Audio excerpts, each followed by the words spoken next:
तो last class में हमने देख लिया था, क्या देख लिया था? हमने देख लिया था ये कि चैप्टर की शुरुआत कहाँ से होती है,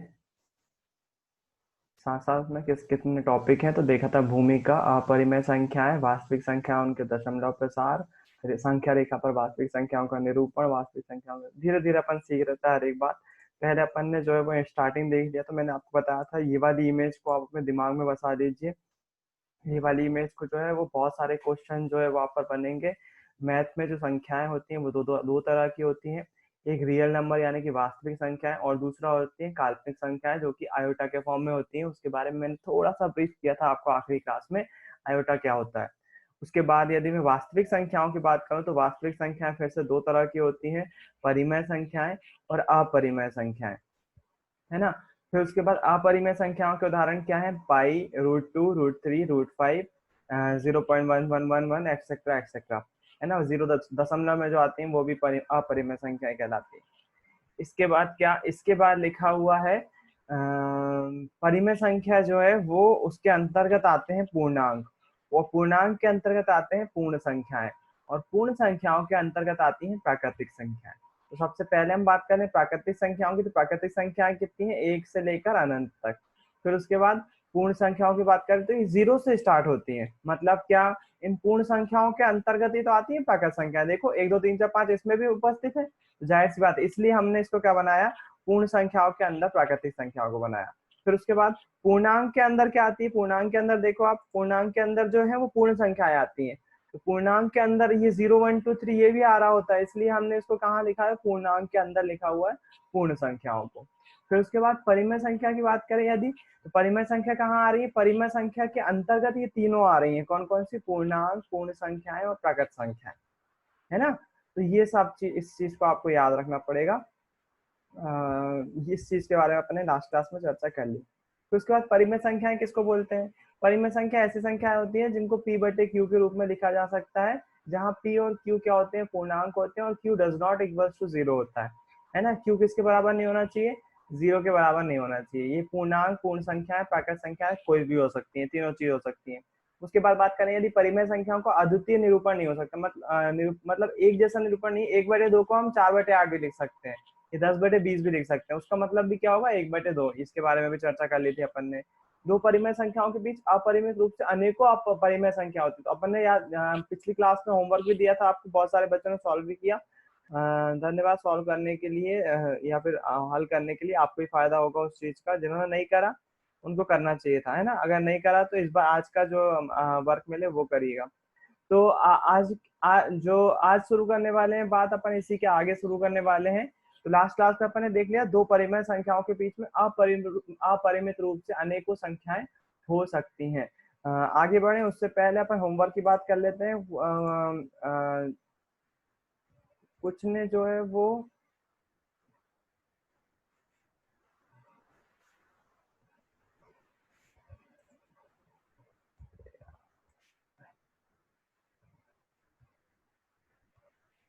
बहुत सारे बच्चों ने अच्छा होमवर्क किया था।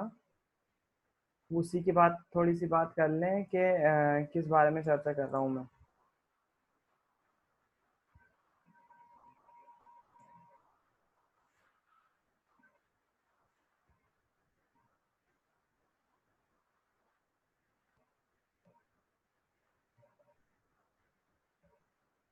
पहले यदि इसकी बात कर लें, जो जय ने करके दिया था, ये बिल्कुल सही तरीका है इसको सॉल्व करने का, है ना।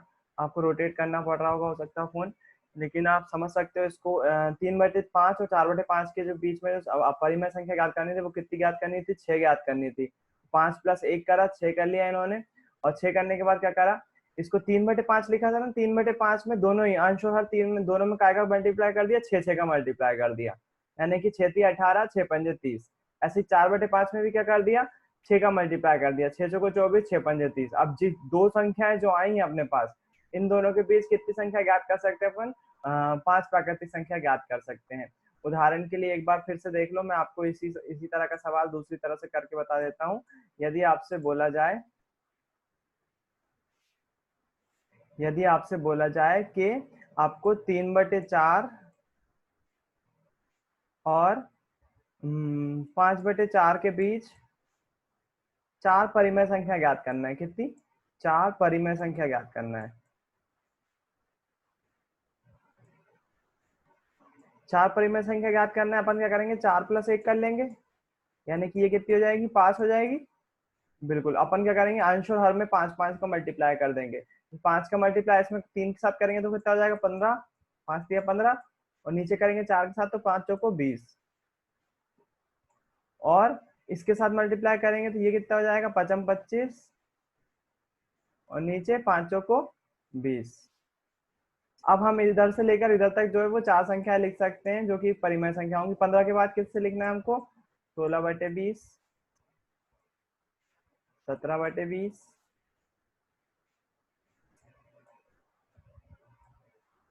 18/20,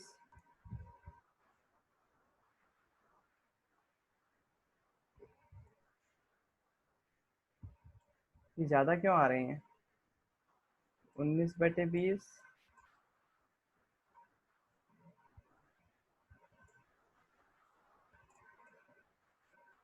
सॉल्व करके देख लेते हैं ताकि अपन को डाउट क्लियर हो जाए। कितनी, 4 ज्ञात करनी थी ना, 4 अपन ने ज्ञात कर ली। अगर इसको सॉल्व करते हैं अपन, इसका मतलब कितना होता है 4/3 का, इसका होता है 0.0 4 4 24, 4 7 28, 4 7 28, 0.7 आता है इसकी वैल्यू। और इसकी बात करें तो इसका आता है 4, 4 एकम 4, दशमलव लगाया, 4 दूनी 8, 1.2। इसके बीच की संख्या होना चाहिए 0.7 और 1.2 के। अपन देख लेते हैं इसमें कितना आ रहा है अपन आंसर। 4 चौको 16, 4 पंजे 20, भाग नहीं जाएगा इसलिए 0.8। बिल्कुल ये इसके बीच में ही आएगा, 7 के बाद ही आएगा ना 0.8, बिल्कुल सही है।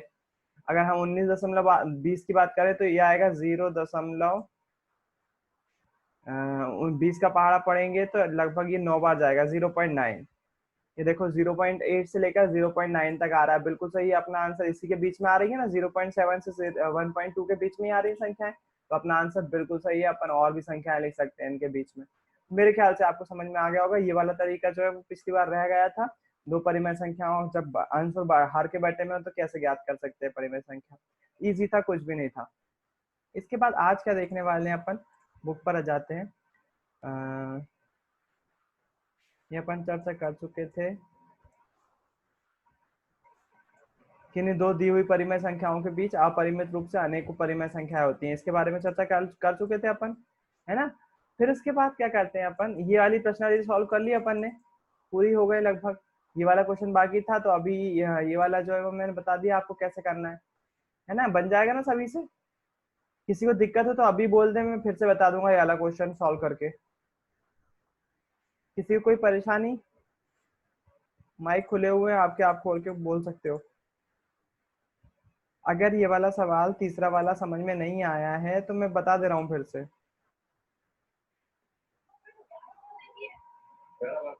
नहीं बताऊं, आगे बढ़ूं? चलो माइक म्यूट कर लो, कोई को नहीं पूछना है कि सबको आ गया मतलब समझ में।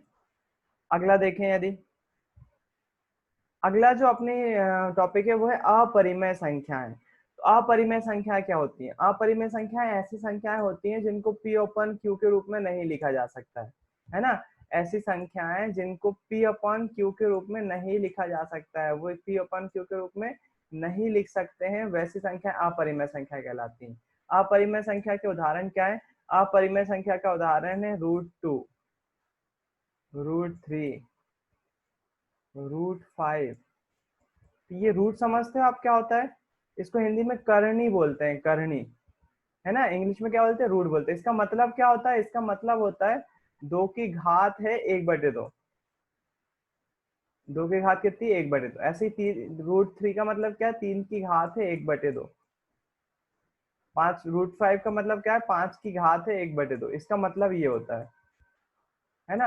और जब हम इनको सॉल्व करते हैं तो कुछ दशमलव में आता है आंसर आपका। तो ये रूट रूट जो होती हैं वो अपरिमेय संख्याएं होती हैं। तो यहाँ पर भी वैसे ही लिखा हुआ है, ऐसी संख्याएं जिनको पी अपन क्यू के रूप में लिखा नहीं जा सकता है ना, उनको जो हम बोलते हैं अपरिमेय संख्याएं बोलते हैं। पाइथागोरस ने सबसे पहले इनका पता लगाया था, या फिर आप बोलो पाइथागोरस के अनुयायी, उनके अनुयायी जो थे, अनुयायी मतलब कि उनके स्टूडेंट, उनको फॉलो करने वाले, उन्होंने सबसे पहले अपरिमेय संख्याओं का उपयोग किया था, जिनको इर्रेशनल नंबर कहा जाता है, क्योंकि इन्हें पूर्णांकों के अनुपात में नहीं लिखा जा सकता। पाइथागोरस के एक अनुयायी क्रोटन हिप्पार्क्स के द्वारा हिप्पार्क्स द्वारा पता लगाई गई अपरिमेय संख्याओं के संबंध में अनेक किंवदंतियां हैं। हिप्पार्क्स का एक दुर्भाग्यपूर्ण अंत रहा, चाहे इसका कारण इस बात की खोज हो कि √2 एक अपरिमेय संख्या है, या इस खोज के बारे में बाहरी दुनिया को उजागर करना हो, है ना। उससे अपन को हिस्ट्री से कोई लेना देना नहीं है, अपन को मैथ्स पे अड़े रहना है। तो ये सारी जो है वो अपरिमेय संख्या कहलाती है। ये उदाहरण दिए हुए हैं आपके, √2, √3, √15 और पाई, फिर उसके बाद 0.10110, यहाँ ये वाली जो संख्या है वो परिमेय संख्या कहलाएगी। यहाँ पाई और ये वाली संख्या के बारे में बात कर लेते हैं। रूट वाली तो आप समझ गए होंगे, यहाँ पर लिखा भी है। आपको याद होगा जब कभी हम प्रतीक रूट का प्रयोग करते हैं, इस वाले करने का यूज करते हैं, तब हम मानकर चलते हैं कि ये संख्या का धनात्मक वर्गमूल है, अर्थात √4 = 2 है। यद्यपि इसका मतलब जो होता है वो 2 और -2 दोनों ही होता है, दोनों ही संख्या 4 के वर्गमूल है। ये आपको जीके की बात बता दी इन्होंने। जीके जब अभी तक आप लोगों ने पढ़ा है ये चीज, क्या पढ़ा हुआ है अभी तक आपने, शायद 8 क्लास में देखा होगा ये चीज। क्या देखा होगा, बोले यदि √4 लिखा हुआ है, √4 लिखा हुआ है, तो इसका जो रूट होता है, इसका आंसर जो होता है वो दो दो हो जाता है। पढ़ा है 8 क्लास में आपने, बिल्कुल पढ़ा होगा, है ना। इसका आंसर ये हो जाता है। अगर हम बात करें 16 का, तो 16 का क्या हो जाएगा, 16 का हो जाएगा वर्गमूल 4 हो जाएगा। जस्ट इसका ऑपोजिट हो जाता है। कैसे हो जाता है, ये इसको सॉल्व करना भी शायद आता होगा आपको। कैसे करते हैं अपन, इसको 4 को मैं लिख सकता हूँ 2 की घात 2, 2 की घात 2 लिख सकता हूँ ना। अच्छा, ये करने का मतलब क्या है, करने का मतलब है घात 1/2।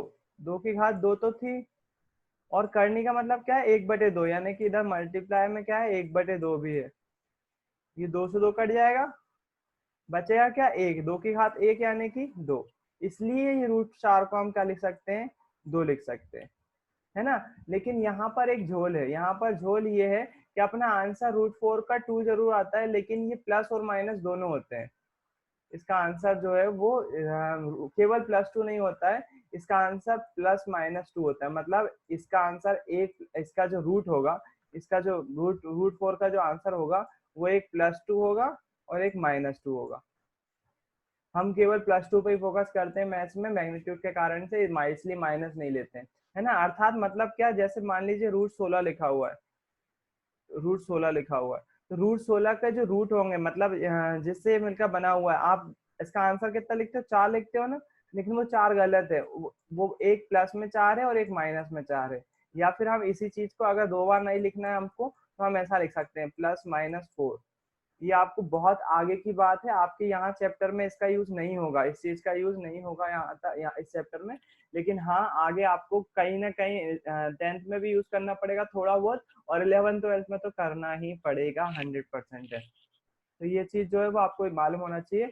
√4 का मतलब केवल +2 नहीं होता, +-2 होता है ना। +-2, इसका आंसर क्या आता है, +-2, यानी कि प्लस में भी 2 होता है, माइनस में भी 2 होता है। ऐसे ही 16 का भी, ऐसे किसी भी रूट की बात कर लें, यदि आप 64 की बात करेंगे, तो इसका मालूम है आपको क्या होता है, 8 होता है। 8 8 64 होता है ना, 8 होता है इसका वर्ग रूट। रूट की बात करें तो 8 होता है, लेकिन काय में प्लस माइनस में, एक प्लस का 8 और एक माइनस का 8, 2 रूट होते हैं इसके, हर एक उसके, है ना। इसलिए तो उसको वर्गमूल बोल रहे हैं। वर्गमूल यानी कि 2 मूल, वर्ग यानी कि 2 स्क्वायर, 2 रूट होते हैं। तो 2 रूट कौन कौन से होते हैं, +-8, एक प्लस का 8 और एक माइनस का 8, है ना। लेकिन हम क्या लेते हैं, हम नॉर्मली जो है वो जब गणित सॉल्व करते हैं, तो √64 को कितना लिख लेते हैं, √64 को जो है वो केवल 8 लिख लेते हैं। और यही कर रहे होंगे आप अभी भी 9th क्लास में भी, है ना। तो उसको याद रखिएगा।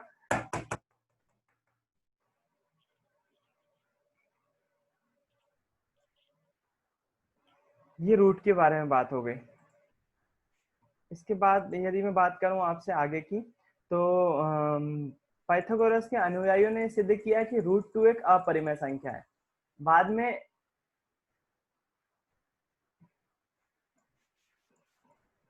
बाद में 425 ईसा पूर्व के आसपास साइरिन के थियोडोरस ने दिखाया था ये 425 ईसा पूर्व क्या होता है, शताब्दी क्या होता है, ईस्वी क्या होता है, ये मैं आपको बताऊंगा कभी एक बार, इसके बारे में चर्चा करेंगे कि ये लिखा क्या होता है ना। विक्रम संवत वगैरह क्या होते हैं उनके बारे में कभी चर्चा करेंगे अपन, अगर याद आ गई तो, है ना। थियोडोरस ने ये दर्शाया था कि √3, √5, √6, √7, √10, आप देखो ये सारी जो है वो अपरिमेय संख्या कितने कौन कौन सी है, जिनके जो है वो अपन को वर्गमूल प्राप्त नहीं होते आसानी से। देखो √3 का वर्गमूल नहीं पता होता, लेकिन रूट अगर 4 की बात करें तो पता होता है ना, √4 नहीं है। देखो √4 कौन सी संख्या कहलाएगी, √4 जो है वो परिमेय संख्या कहलाएगी, है ना। √5 है, √6 है, √7 है, √8 नहीं है। √8 है क्या, नहीं है, है ना, √8 भी नहीं है। और उसके बाद यदि बात करें √9 है क्या, √9 भी नहीं है। उसका √16 है क्या, 16 भी नहीं है। तो ऐसे सारे रूट जिनके हम याद कर सकते हैं आसानी से, उनके रूट से यदि हम आसानी से याद कर सकते हैं या फिर उनके वर्गमूल आसानी से याद कर सकते हैं, वो सारी परिमेय संख्या कहलाती हैं। जबकि जिनके नहीं करे जा सकते वो अपरिमेय संख्या कहलाएंगी, है ना। √2, √3, √5 आदि की अपरिमेयता की उत्पत्ति की चर्चा कक्षा 10 में की जाएगी। देखो यहाँ मैं नहीं कर, मैं ही, आप बोलते हो ना भैया हर बार, मतलब आप ऐसा सोचते होगे तो भैया बोल, ज्यादातर बात तो यही बोल देते हैं कि 10th में इस चीज के बारे में आप ज्यादा 10th में पढ़ोगे, 10th में पढ़ोगे। केवल मैं नहीं बोल रहा, बुक भी बोल रही है। देखो आदि की अपरिमेयता की उत्पत्तियों की चर्चा आप कक्षा 10 में करेंगे, की जाएगी। तो वो कॉमन सी बात है, आपको इसलिए बता दिया जाता है ताकि आपको ध्यान में रहे ये चीज, आपको अच्छे से पढ़ना, ताकि 10th क्लास में भी आएगी ये चीज, इसलिए बोल दिया जाता है। जहां तक पाई का संबंध है, हजारों वर्ष से, थोड़ी सी अब बात कर लेते हैं पाई पर, कि पाई परिमेय संख्या है कि अपरिमेय संख्या है ना। पाई का मान कितना होता है, पहले बात तो परिमेय संख्या आप सभी समझते हैं मेरे ख्याल से, जिसको P/Q के रूप में लिखा जा सकता है ना। तो यदि हम पाई की बात करें, पाई का मान जो होता है वो कितना होता है, 22/7 होता है, 22/7 होता है। तो इसको हम परिमेय संख्या के रूप में बोल तो सकते हैं, ये तो परिमेय संख्या है।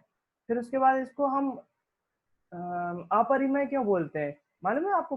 पाई जो है वो परिमेय नहीं है, ये अपरिमेय संख्या है, हमेशा याद रखिएगा आप। ये ऑब्जेक्टिव में भी आता है बहुत बार, अपरिमेय संख्या है। और हम परिमेय किसको बोलते हैं, P/Q को बोलते हैं ना। अब दिमाग में ये आता है कि यार P/Q के रूप में लिखा तो जा सकता है इसको, जब लिखा जा सकता है तो इसको फिर अपरिमेय संख्या क्यों बोल रहे हैं। अपरिमेय संख्या इसलिए बोल रहे हैं क्योंकि जब हम इसका 7 में भाग देंगे, चलो देते हैं अपन भाग इसको, 7 का भाग देते हैं, 7 का भाग देते हैं 22 में, तो 7 या 21, बचेगा कितना, एक दशमलव लगाया, एक जीरो बढ़ाया, 7 एकम 7, बचा कितना, 3, दशमलव लगा हुआ है, एक जीरो और बढ़ा दिया, 7 चौको 28, बचा कितना, 2, दशमलव लगा हुआ है, एक जीरो बढ़ाया, 7 या 21 ज्यादा हो जाएगा, 7 दूनी 14, बचा कितना, 6, दशमलव लगा हुआ है, जीरो बढ़ा दिया, 7 × 8 = 56, बचा कितना, 4, दशमलव लगा हुआ है, जीरो बढ़ा दिया, 7 × 5 = 35। आप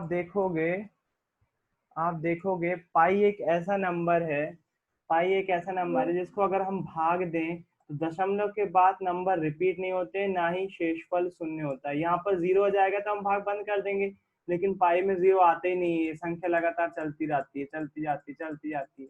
इतनी चलती जाती है कि लोग बागों ने पाई के मान को दशमलव के बहुत सारे अंकों तक निकालने के लिए जो है वो वर्ल्ड रिकॉर्ड बना लिए हैं। आपको देखो, आपको यकीन नहीं हो रहा होगा, मैं आपके साथ शेयर करता हूँ वो चीज, जो वर्ल्ड रिकॉर्ड बने हुए हैं काहे के, वर्ल्ड रिकॉर्ड फॉर कैलकुलेटिंग पाई। देखो जो एक इम्मा हरुका इल्वाओ मैसेज पाई वर्ल्ड रिकॉर्ड, फिर गूगल हेल्प, उन्होंने जो है वो पाई का कैलकुलेट कितना कर लिया, 31 ट्रिलियन, ट्रिलियन बोल रहे हैं, ट्रिलियन, 31 ट्रिलियन, मालूम है कितना होता है, बिलियन के आगे आते हैं ट्रिलियन, है ना। और 1 बिलियन में जो होता है वो 10 करोड़ होता है। तो यहाँ पर जो बात कर रहे हैं वो ट्रिलियन की बात कर रहे हैं, यानी कि 310 अरब, दशमलव के बाद 320 अरब नंबर तक ये संख्या जा सकती है, और रिपीट नहीं करेंगे ये नंबर, आप खुद करके देख सकते हो, है ना। कितने अरबों नंबर तक, अरबों खरबों नंबर तक जो है दशमलव के सीधे सीधे चलते जाएगा, ये भाग खत्म ही नहीं होगा कहीं। कई बार आप जब भाग देते हो, कई बार ऐसा होता है कि जो है वो संख्या अपने आप को डिजिट में रिपीट करने लगती है, लेकिन पाई ऐसा ऐसा जादुई नंबर है जिसमें जो है वो दशमलव के बाद जो है वो नंबर रिपीट ही नहीं होता है, वो लगातार चलता जाता है, चलता जाता है, चलता जाता है। इसके कारण से हम जो, जैसे मान लीजिए इसको 3.14 आगे लिखा हुआ है, 3.14, और इसके बाद जो है वो दशमलव लगते ही चला गया, तो इसको हम बटे में नहीं लिख सकते। जब बटे में कब लिख पाते हैं, जब दशमलव हटा के हमको पता दशमलव की जगह एक लिख देते हैं, उसके बाद संख्या गिन लेते हैं और वो यहाँ पर लिख देते हैं ना। जब ये संख्या निश्चित ही नहीं है तो फिर जीरो कितने लगाओगे, आप लगा ही नहीं सकते। इसी कारण से पाई जो है वो अपरिमेय संख्या कहलाती है, परिमेय संख्या नहीं कहलाती।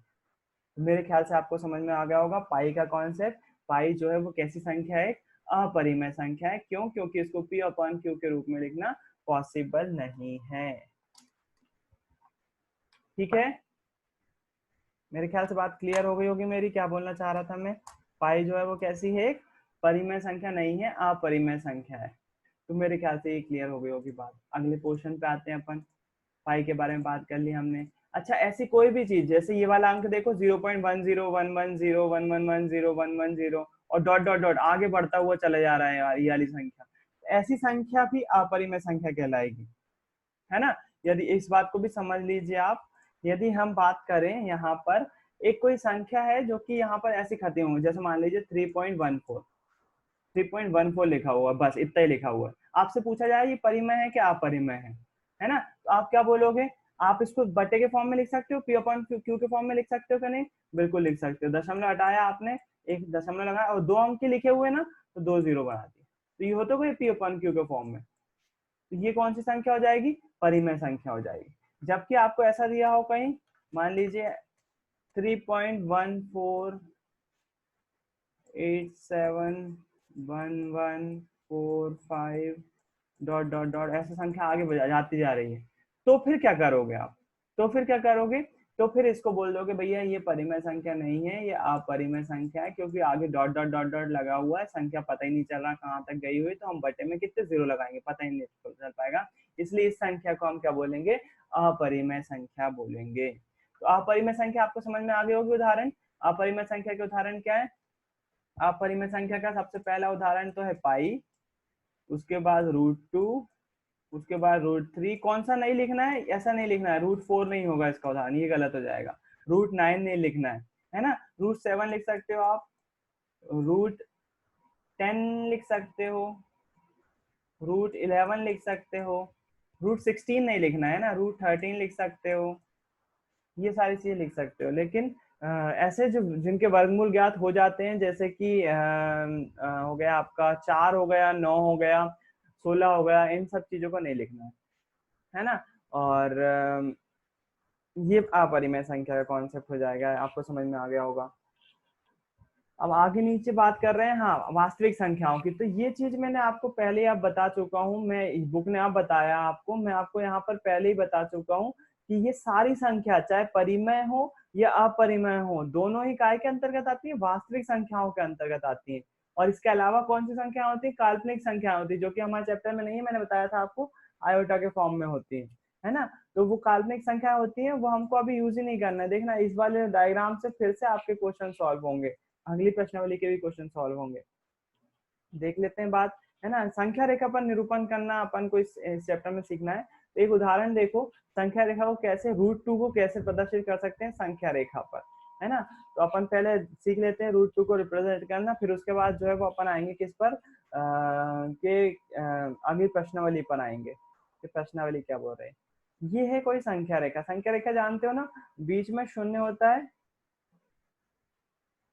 इस साइड जो है वो प्लस में जाती है वैल्यू, ये 1 हो गया, सेम डिस्टेंस पे होना चाहिए, लेकिन ये 2 हो गया, ये 3 हो गया, है ना। सेम केस यहाँ पर भी होता है, यहाँ पर भी, यहाँ पर माइनस में जाती है संख्या, 1 हो गया, 2 हो गया, 3 हो गया, इसको संख्या रेखा बोलते हैं।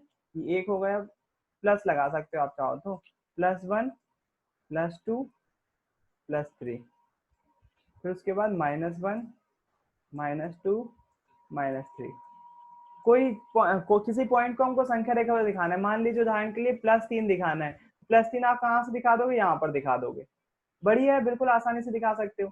अगर आपसे बोला जाए +2 बताना है तो -2 बताना है तो -2 यहाँ बता सकते हो आप, आसानी से बता सकते हो क्योंकि आपको दिया हुआ है। लेकिन यदि आपसे बोला जाए कि 1.5 दिखाओ, +1.5 दिखाना है आपको संख्या रेखा पर, कितना +1.5, तो संख्या रेखा पर दिखाई नहीं देगा हमको।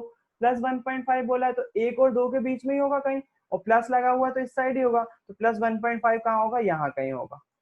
होगा कि नहीं, बिल्कुल होगा, है ना। संख्या रेखा पर हम ऐसे दिखा सकते हैं। अच्छा, आपसे बोला जाए -2.5 दिखाओ संख्या रेखा पर, -2.5 दिखाओ, तो -2.5 क्या होगा, माइनस तो ये हो गया, 2.5 इधर कहीं होगा, 3 क्या, -2 और 3 के बीच में, है ना। तो -2.5 यहाँ पर हो जाएगा, हम बोल देंगे ये वाला बिंदु कौन सा है, -2.5 है। अब बुक आपसे थोड़ा सा और आगे बढ़ रही है और आपसे क्वेश्चन पूछा है उन्होंने कि भैया यहाँ पर हमको √2 दिखाओ संख्या रेखा पर, संख्या रेखा पर हमको √2 दिखाओ। अब बुक ने तो आपसे पूछ लिया कि संख्या रेखा पर √2 दिखाना है ना। अपन कैसे करेंगे इसको, थोड़ा सा सीखो, आप भी सीख जाओगे बहुत आसानी से। मैंने भी अभी अभी कुछ दिनों पहले सीखा है, कुछ दिनों पहले से क्या मतलब, आप लोग को पढ़ाने से पहले सीखा है। इसके लिए क्या करूंगा, मैं पाइथागोरस थ्योरम का यूज करूंगा। पाइथागोरस थ्योरम आप सभी को आती है ना। उसके लिए मैंने क्या करा, मैंने लिया एक, इधर से लेकर इधर तक 1 सेंटीमीटर, एक इकाई का, सेंटीमीटर ले लो या फिर आप कुछ भी ले सकते हो। ये 1 सेंटीमीटर का मैंने डंडा लिया, एक और डंडा लिया मैंने, कितना, 1 सेंटीमीटर का, सेम है ना। इनका जो परिमाण है वो सेम है दोनों का, ये ऊपर वाले का भी और नीचे वाले का जो लेटा हुआ है उसका भी एक है, और इसका भी जो है वो मान जो है वो एक है ना। सेंटीमीटर ले लो, मीटर ले लो, कुछ भी ले लो आप, इसका मान कितना है, एक है। यहाँ से लेकर यहाँ तक है ना, यहाँ से लेकर यहाँ तक, तो कितना होगा, एक ही तो होगा, +1 ही तो चले वहां पर, ये तो पता ही है आपको। ये एक हो गया, चलो ये एक हो गया, और ये भी कितना होगा, एक हो गया। अब जब हम इसको इससे मिला देंगे तो देखो आपको त्रिभुज मिल गया, आपको समकोण त्रिभुज दिख रहा है यहाँ पर, ये वाला देखो 90 डिग्री का कोण बन रहा है, समकोण त्रिभुज बन रहा है। अच्छा, समकोण त्रिभुज में अपन पाइथागोरस थ्योरम लगा सकते हैं। पाइथागोरस थ्योरम क्या बोलता है, हाइपोटेनियस का स्क्वायर, हाइपोटेनियस का स्क्वायर जो होता है, एच का स्क्वायर जो होता है, वो परपेंडिकुलर के स्क्वायर प्लस बेस के स्क्वायर के बराबर होता है कि नहीं। कर्ण का वर्ग किसके वर्ग के बराबर होता है, लंब के वर्ग के प्लस आधार के वर्ग के। याद है कि नहीं, एक क्लास में पढ़ा है कि नहीं, मुझे नहीं मालूम आपने पढ़ा है कि नहीं, पढ़ा है कि नहीं बताओ, पाइथागोरस थ्योरम पढ़ी है।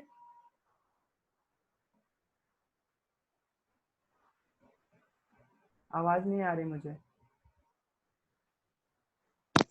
पढ़ी है भैया। पढ़ी है, चलो ठीक है, अच्छी बात है। तो अपन जो पाइथागोरस में इसको बोलते हैं, इसको कर्ण बोलते हैं, कर्ण को इंग्लिश में बोलते हैं हाइपोटेनियस, इसलिए इसको एच से दर्शाते हैं। जो लंब होता है उसको परपेंडिकुलर बोलते हैं, लंब को परपेंडिकुलर बोलते हैं, और आधार जो होता है उसको बेस बोलते हैं, है ना। हाइपोटेनियस, परपेंडिकुलर और बेस, आपको याद रखना है। तो कर्ण का वर्ग बराबर होता है लंब के वर्ग के और आधार के वर्ग के। मैंने इंग्लिश में लिख दिया, मेरे ख्याल से कोई दिक्कत नहीं है आपको, अगर दिक्कत जा रही है तो उसको सीखो, कोई दिक्कत नहीं है ना। कर्ण को क्या बोलते हैं, हाइपोटेनियस बोलते हैं, इसलिए एच से दर्शाते हैं। तो आप देखो यहाँ पर हाइपोटेनियस का स्क्वायर निकालना है यदि मुझे, एच का वर्ग निकालना है यदि मुझे, तो मैं देखो परपेंडिकुलर का वर्ग क्या है, एक का वर्ग क्या होगा, एक होगा, प्लस बेस का वर्ग, एक का वर्ग क्या होगा, एक होगा, एक और एक दो कितने हो जाएंगे, दो हो जाएंगे, एच स्क्वायर इक्वल्स टू हो जाएगा 2।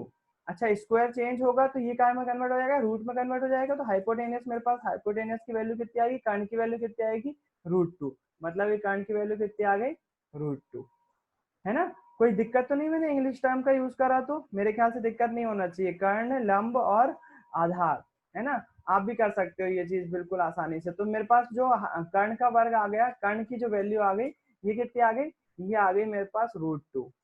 अब मैं क्या करूंगा, इस वाली चीज को यहाँ से, इस डंडा, ये जो डंडा मिला है मेरे को, इसको जो है वो नीचे की तरफ गिरा दूंगा, इसको नीचे की तरफ गिराऊंगा तो ये वाला सिरा यहाँ कहीं आएगा, यही वाला पॉइंट दिखाएगा मेरे को √2 संख्या रेखा पर, है ना। इस डंडे को यदि मैं नीचे की तरफ गिरा दूं तो ये कुछ गिरते समय इधर इसका सिरा यहाँ पर आएगा, यहाँ पर आएगा, ये क्या दिखाएगा, √2 दिखाएगा। सही है, क्लियर है। अच्छा देखना, अगर हमें √3 चाहिए है √3 चाहिए तो हम कैसे निकाल सकते हैं? देखो, ये तो √2 आ गया। अब मैं इसको थोड़ा सा भूल जाता हूँ, मैं क्या करता हूँ, एक और परपेंडिकुलर डालता हूँ, कहाँ पर, इस वाले बिंदु पर, उसकी वैल्यू भी 1 रखता हूँ। मैंने इसको ऐसा डंडा खींच दिया और इसकी वैल्यू भी कितनी रखी, 1 रखी। फिर से वही बात, एक मैग्नीट्यूड में रखी हुई है, यूनिट इकाई कुछ भी हो सकती है उसकी, सेंटीमीटर मीटर कुछ भी हो सकती है। अच्छा, इसका बेस कितना हो गया? अगर मैं इधर से एक त्रिभुज बना दूं, इसका बेस कितना हो जाएगा? √2 हो जाएगा, है ना। तो ये √2 को आपको थोड़ा सा मिटाना पड़ेगा यहाँ से।